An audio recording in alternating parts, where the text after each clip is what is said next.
इमरान खान को आलम इस्लाम का बड़ा लीडर बनाकर पेश किया गया। मोहम्मद बिन सलमान ने जो इमरान खान का इस्तकबाल किया है वो आज से पहले किसी ने नहीं किया। फिर इमरान खान जब टांग पे टांग रख के बैठते हैं, खास तौर पे मोहम्मद बिन सलमान और शेख नहयान के सामने, फिर उसके बाद इमरान खान का रजब तैयब एर्दोगान के साथ मुसाफा करना, एक तासुर दिया गया कि इमरान खान दौरे हाजिल का इर्तुगरुल गाजी है। अगर इमरान खान वाकई इस्लामिक वर्ल्ड का एक बहुत बड़ा लीडर था तो आज तो पूरी इस्लामी दुनिया से एक ही आवाज़ बुलंद होनी चाहिए थी कि इमरान खान के खिलाफ जो कुछ हो रहा है वो नामंजूर है। आज अगर इमरान खान के लिए आवाज़ उठ रही है तो वो इसराइल से उठ रही है, जिनके लिए इमरान खान ने कहा था एब्सोल्युटली नॉट। आज वही लोग इमरान खान के लिए आवाज़ उठा रहे हैं, यानी अमरीका। इस वक्त लड़ाई इमरान खान और आसिम मुनीर की है। एक तरफ तो इमरान खान है जिनके लिए कोई आवाज़ इस्लामिक वर्ल्ड से नहीं उठ रही है, दूसरी तरफ आसिम मुनीर साहब हैं कि वो मुख्तलिफ इस्लामी ममालिक के दौरे पर भी हैं। पाकिस्तान मुस्लिम लीग नून के कायद मियां नवाज शरीफ भी दुबई से चीन जाने का इरादा रखते हैं। अस्सलाम वालेकुम मेरे सादा से पाकिस्तानी, मेरा नाम रेहान तारिक है और आप मेरा यूट्यूब चैनल और फेसबुक पेज देख रहे हैं। इस वक्त चेयरमैन पीटीआई और साबिक वजीर आज़म इमरान खान और फौजी इस्टेब्लिशमेंट के माबैन घुमसान का रन पड़ा है। अगर ये कहा जाए कि जनरल सैयद हाफिज आसिम मुनीर और इमरान खान के माबैन फैसला कुन मार्का शुरू हो गया है तो शायद ये कहना गलत नहीं होगा। इमरान खान को आलम इस्लाम का बड़ा लीडर बनाकर पेश किया गया। इमरान खान जब सऊदी अरेबिया गए तो पता चला कि मोहम्मद बिन सलमान ने जो इमरान खान का इस्तकबाल किया है वो आज से पहले किसी ने नहीं किया। मोहम्मद बिन सलमान पाकिस्तान आए तो इमरान खान ने खुद गाड़ी ड्राइव की और उनको वज़ीर आज़म हाउस तक लेकर गए और फिर मोहम्मद बिन सलमान साहब के आने के लिए पुरतपाक तैयारियां की गई। फिर शेख नहयान जब यूएई से आए तो उस वक्त इमरान खान खुद गाड़ी ड्राइव करते रहे और फिर उनका भी पुरतपाक इस्तकबाल हुआ। जब इमरान खान वहाँ पर पहुँचे तो कहा गया कि आज से पहले किसी इस्लामी लीडर का इस तरह से इस्तकबाल नहीं हुआ, या उसका वो स्वैग, वो जो शलवार कमीज़ में मलबूस इमरान खान का होता है वो नहीं हुआ। और फिर इमरान खान जब टांग पे टांग रख के बैठते हैं, ख़ास तौर पे मोहम्मद बिन सलमान और शेख नहयान के सामने, तो उससे तो यूँ लगता है कि जैसे हम मांगने नहीं आए हैं बल्कि हम कुछ देने के लिए आए हैं। फिर उसके बाद इमरान खान का रजब तैयब एर्दोगान के साथ मुसाफा करना, उनके साथ बगलगीर होना, फिर कुआलालंपुर समिट जैसी बात सुनना और फिर उसमें ना जाना, उसके ऊपर एक अलग बहस शुरू हो गई। फिर उसके बाद तुर्की के ड्रामा सीरियल्स को पाकिस्तान के अंदर दिखाया जाना, उससे एक तासुर दिया गया कि इमरान खान दौरे हाजिल का इर्तुगरुल गाजी है, यानी इमरान खान को आलम इस्लाम का एक बड़ा लीडर पेंट किया गया।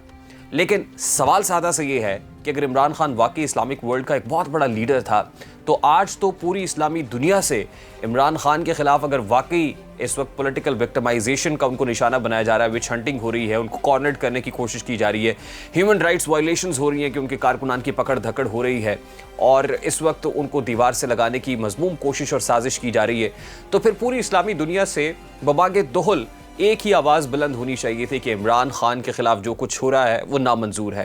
यानी मोहम्मद बिन सलमान साहब का स्टेटमेंट सामने आता, शेख नहयान साहब का स्टेटमेंट सामने आता, रजब तैयब एर्दोगान की तरफ से कोई स्टेटमेंट होता, इब्राहिम रईसी जो ईरानी सदर हैं वो कोई स्टेटमेंट दे रहे होते, इसी तरह मलेशिया से कोई स्टेटमेंट आ रहा होता, तो हमें ये लगता कि वाकई पूरी इस्लामी दुनिया या इस्लामिक वर्ल्ड इमरान खान के लिए सीसा पिलाई हुई दीवार बन के खड़ा हो गया है और मकामी इस्टेब्लिशमेंट के लिए बहुत मुश्किल हो गया है कि इमरान खान को कॉर्नर्ड करें या इमरान खान का ट्रायल मिलिट्री कोर्ट में करें या इमरान खान को डिस्क्वालीफाई कर दें या इलेक्टोरल प्रोसेस से निकाल बाहर करें। लेकिन अभी तक बदकिस्मती से ऐसा कुछ नहीं हुआ है कि जिससे ये इस्टेब्लिश हो कि वाकई इमरान खान की सपोर्ट बेस इन ममालिक के अंदर मौजूद है। इसके बरक्स अगर कहीं से आवाज़ उठ रही है तो वहाँ से उठ रही है जिनके खिलाफ इमरान खान ने साइफर साजिश का बयानिया घड़ा था, एक ख़त लहराया था और कहा था कि अमेरिका ने साजिश की है, जिनके लिए इमरान खान ने कहा था एब्सोल्युटली नॉट। और फिर आज वही लोग इमरान खान के लिए आवाज़ उठा रहे हैं, यानी अमेरिका। वहीं के कांग्रेसमैन और विमेन जो है वो इमरान खान के लिए लिखे गए एक पिटिशन के ऊपर दस्तखत करते हैं और फिर फ़ौज की ऊपर जो इक़्तिसादी पाबंदियों जैसा मामला है उसको भी एक एथेंटिक फोरम के ऊपर उठाया जाता है। आज अगर इमरान खान के लिए आवाज़ उठ रही है तो वो इसराइल से उठ रही है। United Nations human rights council के अंदर जिस तरह इसराइल दो टोक अंदाज में बात करता है और फिर उन्हीं के ऑफिशियल ट्विटर हैंडल से एक ट्वीट होती है जिसमें इमरान खान का नाम लेकर ये कहा जाता है कि इमरान खान के खिलाफ जो कुछ हो रहा है वो बदतरीन सियासी इंतकाम है। ये वो लोग हैं जो पाकिस्तान में हम जिन्स परस्ती के कानून पर पाबंदी, यानी हम जिन्स परस्ती पर पाबंदी के खिलाफ आवाज़ उठाते हैं कि ये नहीं होना चाहिए। ये वही लोग हैं जो चेयरमैन पीटीआई के हक़ में खड़े हुए हैं। सवालात बहुत सारे हैं। आज से पहले मौलाना फजलुर रहमान की ज़बान से हम सुनते रहे कि ये इसराइल का कोई लॉन्च्ड प्रोजेक्ट है।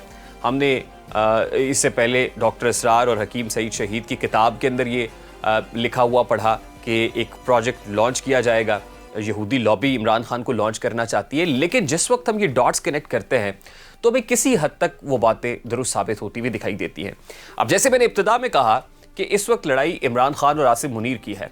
एक तरफ तो इमरान खान है जिनके लिए कोई आवाज़ इस्लामिक वर्ल्ड से नहीं उठ रही है, दूसरी तरफ आसिम मुनीर साहब हैं कि वो मुख्तलिफ इस्लामी ममालिक के दौरे पर भी हैं। आसिम मुनीर साहब ईरान के 2 रोज़ा दौरे पर हैं, जहाँ ईरानी सदर इब्राहिम रईसी से भी उनकी मुलाकात तय है। फिर उसके अलावा जो बॉर्डर सिक्योरिटी की 2 तरफा सिक्योरिटी उमूर है उनके ऊपर भी बातचीत होगी। फिर ईरान के साथ एनर्जी शोबों के अंदर जो ताउन हुआ है उसके ऊपर भी बातचीत होगी 2 तरफा ताउन पर। उसके अलावा ईरान की पाकिस्तान के अंदर जो वाटर सिस्टम के तहत मुआहदात हैं उस पर बात होगी। फिर ईरानी सदर इब्राहिम रईसी पाकिस्तान का दौरा कर चुके हैं। उसके बाद वज़ीर आज़म शहबाज शरीफ नहीं गए बल्कि आर्मी चीफ जनरल सैयद हाफिज़ आसिम मुनीर वहाँ गए हैं। आपको याद होगा कि ईरान के इस दौरे को बुनियाद बना के जब आसिम मुनीर साहब के ख़िलाफ़ वो जो एक डेटा लीक्स आई और उसमें नादरा के लोग मुलव्विस पाए गए तो देखा गया कि जो बॉर्डर कंट्रोल है उसकी डिटेल्स हासिल की गई कि कब कब आर्मी चीफ और उनकी अहलिया और उनके ख़ानदान ने ईरान का दौरा किया और फिर एक सेक्टेरियन इशू उसको बना दिया गया कि शायद ये तो अलाइंड है ईरान के साथ। और फिर सऊदी अरेबिया से एक मदद मांगने की कोशिश की गई कि भाई ऐसा शख्स आर्मी चीफ आ जाएगा जो कि जिसका सेक्टेरियन इशू है, जो ईरान की तरफ ज़्यादा इंक्लाइंड है, तो बड़ा प्रॉब्लम बन जाएगा। ये एक प्रोपेगेंडा करने की कोशिश की गई।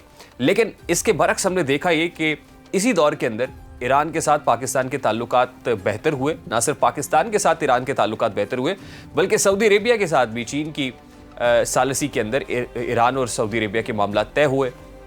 और फिर जो बड़े अरसे से जारी एक मुखासमत थी वो बेहतर हो गई, डिफ्यूज़ हो गई। फिर उसके बाद आसिम मुनीर साहब का सऊदी अरेबिया के साथ जो ताल्लुक़ है वो भी किसी से ढका छुपा नहीं है। आपने सऊदी अरेबिया का भी विज़िट किया, मोहम्मद बिन सलमान से भी मुलाकात हुई। UAE के साथ जो मामलात हैं इसका एतराफ़ ख़ुद वज़ीर आज़म शहबाज शरीफ और इसहाक़ डार करते हैं कि अगर सऊदी अरेबिया से $2 अरब आए हैं तो इसका क्रेडिट आसिम मुनीर साहब को जाता है। अगर UAE ने $1 अरब दिया है तो इसका क्रेडिट आसिम मुनीर साहब को जाता है। सऊदी अरेबिया से पैसे आने का क्रेडिट अगर आसिम मुनीर को जाता है तो इसका मतलब सऊदी अरेबिया को तो कोई ऐसी तकलीफ नहीं होगी कि आसिम मुनीर साहब ईरान क्यों चले गए हैं, बल्कि सबको ऑन बोर्ड लेके सबको इंगेज करके सबके कंसेंट के साथ ये सारे मामलात हो रहे हैं। और फिर रजब तैयब एर्दोगान ने भी ऐसा कोई स्टेटमेंट नहीं दिया जिसमें ये दिखाई दे कि इमरान खान बहुत बड़ा और बहुत पॉपुलर लीडर है, जो कुछ हो रहा है वो गलत बात है। बल्कि हम 2 तरफा इंगेजमेंट्स तुर्की और पाकिस्तान के माबैन मज़ीद बेहतर और मुस्तहकम होते हुए ही देख रहे हैं। तो एक चीज़ तो इस्टेब्लिश हो गई कि आसिम मुनीर साहब का होमवर्क बहुत तगड़ा है। वो तमाम ही ममालिक के साथ बड़े कनेक्टेड हैं, ना सिर्फ इस्लामिक वर्ल्ड के अंदर बल्कि चीन जैसे ममालिक के साथ भी आसिम मुनीर साहब पर्सनल लेवल पे जा रहे हैं और उनके साथ कनेक्ट करने की कोशिश कर रहे हैं। ख़बर तो ये भी है कि साबिक़ वज़ीर आज़म और पाकिस्तान मुस्लिम लीग नून के कायद मियां नवाज शरीफ भी दुबई से चीन जाने का इरादा रखते हैं। बिल्कुल उसी तरह जैसे आपको याद होगा 2013 के इंतखाबात से पहले भी वज़ीर आज़म शहबाज शरीफ उस वक्त के वो चीन का दौरा कर चुके थे। और फिर आपको याद होगा कि उस वक्त शी जिनपिंग जो आज तो प्रेसिडेंट हैं चाइना की और एक बार फिर से इलेक्ट हुए हैं, उस वक्त वो भी दौरे का इरादा रखते थे लेकिन वो नहीं हो सका। उसकी भी एक वजह है कि पाकिस्तान में धरना हो रहा था, लेकिन उनके ताउन से CPEC ज़रूर शुरू हुआ था। खैर ज़मनन ये बात मैं आपके सामने रख रहा हूँ कि अभी प्लान ये भी है कि हो सकता है कि दुबई से या फिर लंदन जाने के बाद पाकिस्तान आने से पहले नवाज शरीफ साहब भी चीन का दौरा करें और चीन के साथ चीन का गो हेड भी लें और उनको एतमाद में भी लें, पाकिस्तान में CPEC भी टेक ऑफ करे और चाइना की इन्वेस्टमेंट, ये फॉरेन डायरेक्ट इन्वेस्टमेंट जो है पाकिस्तान में आने का रास्ता भी बने। बरकैफ आलमी महाज के ऊपर इस वक्त PDM और आसिम मुनीर साहब ज़्यादा तगड़े होते हुए, ज़्यादा मुस्तहकम होते हुए, ज़्यादा स्ट्रॉन्ग होते हुए दिखाई दे रहे हैं, लेकिन चेयरमैन PTI साबिक़ वज़ीर आज़म इमरान खान के लिए वो सपोर्ट मैसर नहीं आ रही है। दूसरी इंपॉर्टेंट बात यह है कि इस वक्त जो लोकल इस्टेब्लिशमेंट और इमरान खान के माबैन लड़ाई है वो फैसला कुन मरहले में इस तरह दाखिल हो गई है कि कल GIT के सामने इमरान खान को पेश होना था। DIG इन्वेस्टिगेशन कामरान आदिल की सरबराही में बनाई गई GIT के सामने चेयरमैन PTI कला गुजर सिंह लाहौर के अंदर गुज़श्ता रोज़ शब 4 बजे पेश हुए और 4 बजे जब वो पेश हुए तो उनके सामने 35 सवालात रखे गए। उन 35 सवालात में बड़े इंपॉर्टेंट और प्रोमिनेंट क्वेश्चंस ये थे और ख़ास तौर पे जिसका जवाब ढूंढा जा रहा था वो ये कि 9 मई को जो कुछ हुआ उसमें तरीका वारदात, उसमें वक्त और अहदाफ सभी लोगों के जो PTI के लोग निकले थे वो एक जैसा क्यों था। इसका जवाब देते हुए इमरान खान साहब डगमगाए, आएँ बाएँ शाएँ करते रहे और फिर इसको लिंक करते रहे पीडीएम के साथ कि असल में ये पीडीएम की साजिश है। ये नहीं कहा उस वक्त कि इंटेलिजेंस एजेंसीज, जैसा उनको नैरेटिव बनाते हैं वो, कि इंटेलिजेंस एजेंसीज ने ये 9 मई का इंसिडेंट खुद कराया है, अपने घर पर खुद हमले किए हैं, फौजी तनसीबात को खुद निशाना बनाया, जलाओ गिराओ उन्होंने खुद किया है। उन्होंने इसको पीडीएम के साथ लिंक किया कि ये सब कुछ उसमें देखा जाए कि फ़ायदा किसको हो रहा है और पीडीएम इसकी बेनिफिशरी है। फिर उसके बाद वो जीआईटी के लोगों को ख़बरदार भी करते रहे, मुतनब्बे भी करते रहे कि अब जब भी इलेक्शंस होंगे तो मेरी हुकूमत आएगी। फिर उनको न्यूट्रल रहने का मशवरा भी देते रहे, गैर जानिबदार होने का मशवरा भी देते रहे। तो कल जो है बड़ी मुज़क्का खेज़ गुफ्तगू उन्होंने की है। उसके बाद चेयरमैन पीटीआई जीआईटी के सामने पेश होने के बाद जब घर पहुँचते हैं ज़मान पार्क में, तो रस्मन आजकल तो वो बार बार तवातुर से यूट्यूब चैनल के ऊपर आ रहे हैं। लगे रहा है कि शायद यूट्यूब क्योंकि उनका बहुत अच्छा चल रहा है और वहाँ से अर्निंग वर्निंग भी बहुत अच्छी हो रही है, तो अब उन्होंने आदत ही बना ली है कि रोज़ शाम में यूट्यूब चैनल के ऊपर आके कम से कम आधे घंटे का खिताब ज़रूर करना है, जिसको वो कौम से खिताब करार देते हैं। तो वो यूट्यूब की मोनेटाइजेशन में जो वो बहे जा रहे हैं और आके 30 घंटे, उन्होंने कहा हुआ है कि 30 मिनट का एटलीस्ट हो सकता है। उनकी सोशल मीडिया टीम ने कहा कि एटलीस्ट 30 मिनट का आप खिताब करेंगे तो पैसे अच्छे बन जाएंगे। वो पैसे बनाने के चक्कर में जो गुफ्तगू वो कर रहे हैं वो हर रोज़ एक एतराफ़ जुर्म कर जाते हैं। आज से 2 रोज़ पहले उन्होंने एक एतराफ़ जुर्म अपने ही यूट्यूब चैनल के ऊपर किया जो मलिक रियाज से मुताल्लिक था। मलिक रियाज की तारीफ़ें करते रहे, जो 190 मिलियन पाउंड का केस है और 460 अरब रुपए बनते हैं, उसमें वो मलिक रियाज की तारीफ़ भी करते हैं, पैसा कैसे आया वो बता भी जाते हैं और फिर उसमें कॉन्फ्लिक्ट ऑफ इंटरेस्ट की भी एक बहुत बड़ी मिसाल कायम कर जाते हैं और अपने ही खिलाफ एक चार्जशीट पेश कर देते हैं। गुज़श्ता रात भी उन्होंने सानहा 9 मई से मुताल्लिक एक बार फिर ये इसको कंडेम करने की बजाय अपने ही खिलाफ जो एक चार्जशीट पेश कर दी और इतराफ़े जुर्म कर लिया है कि भाई वो लोग जो पीटीआई के कारकुनान निकले थे वो क्यों ना निकलते। जब आप मुझे मारने की साजिश करेंगे या आप चेयरमैन पीटीआई या उनके कायद को जो है आप निशाना बनाने की बात करेंगे तो फिर वो क्यों नहीं निकलेंगे। और फिर निकल के क्या जो फौजी इमारात है, GHQ है, उसके सामने बैठ के पुरअमन एहतजाज करना ये गैर कानूनी है? क्या डेमोक्रेसी में ऐसा नहीं होता? क्या आइन की खिलाफ वर्जी हुई है? क्या कंटोनमेंट एरियाज़ में एहतजाज नहीं किया जा सकता? तो वो जस्टिफाई कर रहे हैं उस एहतजाज को जो 9 मई को हुआ। उसके बाद वो फैसल नसीर साहब का नाम लेते हैं, फिर उनको कहते हैं डर्टी हैरी, मैं फैसल नसीर को कहता हूँ।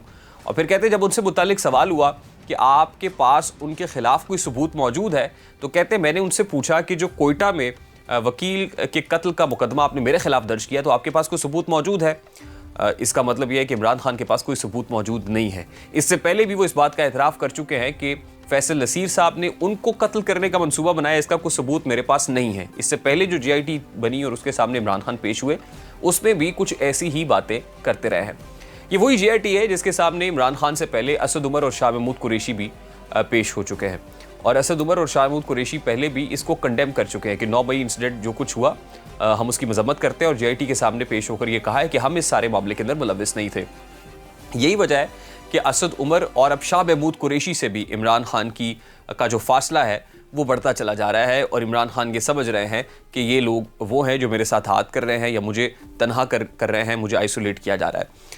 अब ये जो फैसला कुन मार्का है जो अब शुरू हुआ है, जिसमें मौजूदा और साबिका इस्टेब्लिशमेंट को रगड़ने की कोशिश की जा रही है, वो आखिरी झटका है, यानी आखिरी बार दबाव डाला जा रहा है। जिसके बाद इमरान खान ये कहते हैं कि अगर मेरी पार्टी को बैन भी किया गया तो मैं किसी नई जमात के साथ आ जाऊंगा और नई जमात बनाकर इलेक्शन तो लड़ूंगा। और फिर जहां वो दबाव बढ़ा रहे हैं तो मरीम नवाज़ के उस कुलिये पर अमल भी कर रहे हैं कि मज़ाहमत होगी तो मफाहमत होगी। अभी भी उनको कोई बार बार ये कह रहा है कि आप थोड़ा सा और प्रेशर डालेंगे तो आपकी मफाहमत हो जाएगी। हमने आपको बताया था कि बनी गाला में जब वो पहुंचे थे तो मफाहमत की कोशिश की थी एक मुश्तरका दोस्त के ज़रिए से। इतलात ऐसी भी हैं कि इमरान खान तो अब PDM से भी राब्ताकारी की कोशिश कर रहे हैं और दुबई में भी पैगामात भेजे जहाँ पर आसिफ जरदारी और नवाज शरीफ मौजूद थे। नवाज शरीफ से भी राब्ते की कोशिश की जा रही है कि किसी तरीके से कोई फायर फाइटिंग हो सके और उनको ये बावर कराने की कोशिश की जा रही है कि सिविल सुप्रीमेसी की इस जंग के अंदर अगर हम इकट्ठे हो जाएंगे तो इस्टेब्लिशमेंट कमज़ोर पड़ जाएगी, हमें मिल बैठना चाहिए। इसी सिलसिले में गुज़श्ता रोज़ खुर्शीद शाह का स्टेटमेंट बड़ा इंपॉर्टेंट था कि पीपल्स पार्टी ये कह रही है कि इमरान खान अगर अपने गुनाहों पर तौबा कर ले तो पीपल्स पार्टी उनसे हाथ मिला सकती है। बेहतर यही होगा कि जो पॉलिटिकल फोर्सेस है वो अपने जो माजी की गलतियां हैं ना सिर्फ उन पे माफ़ी मांगे, गिड़गिड़ा कर दुआ करे, अल्लाह रब्बुल इज़्ज़त से भी माफ़ी मांगे। जो कुछ बंदों के ऊपर किया गया है आपस में भी एक दूसरे के साथ कंसेंसस डेवलप करें, larger interest of the nation में कोई चार्टर ऑफ डेमोक्रेसी ही कर लें क्योंकि पॉलिटिकल स्टेक होल्डर्स को भी इनसिक्योरिटी दिखाई दे रही है। उन्हें लग रहा है कि आसिम मुनीर साहब तो इस सारे मामले के अंदर ये फौज जो है मजीद तगड़ी हो गई है। अगर ये मजीद तगड़े हो जाएंगे तो आइंदा आने वाले जो केयर टेकर सेटअप है, मैं आपको ये भी बता दूं कि एक ऐसा प्लान भी ज़ेर गौर है कि जिसमें 15-20 साल की प्लानिंग हो रही है। यानी केयर टेकर सेटअप आए, इलेक्शंस ना हो और बिल्कुल ना हो, जिसके बाद जिसको कहते हैं ना पंजाबी में नाते तोते रह गए, तो ये जितने कैंपेनिंग शुरू कर रहे हैं ये सब नाते तोते रह जाएंगे। ना नून लीग की बारी आएगी, ना पीपल्स पार्टी की बारी आएगी, ना इमरान खान की बारी आएगी। मैं फिर ये कहता चलूँ कि चिराग सबके बुझेंगे, हवा किसी की नहीं। तो ये आहिस्ता आहिस्ता इदराक होना शुरू हो गया है इन लोगों को। और ये भी हो सकता है अगर सेनेटरी प्रिवेल करे, मियां नवाज शरीफ भी अपनी अना को छोड़ें, इमरान खान भी छोड़ें, आसिफ जरदारी भी छोड़ें, पीपल्स पार्टी भी फ्लेक्सिबिलिटी का मुजाहरा करे, मिलकर कंसेंसस डेवलप कर लें, तो सिविल सुप्रीमेसी की जंग लड़ी जा सकती है। अदरवाइज इस सारे मामले के अंदर तो इस्टेब्लिशमेंट को जितना मर्जी तनकीद का निशाना बनाए, they are coming out to be a more stronger stakeholder, ज़्यादा ताकतवर हो रहा है। मुझे रेहान तारिक को इजाज़त दीजिए, अपना बहुत सारा ख्याल रखिएगा। अस्सलाम वालेकुम।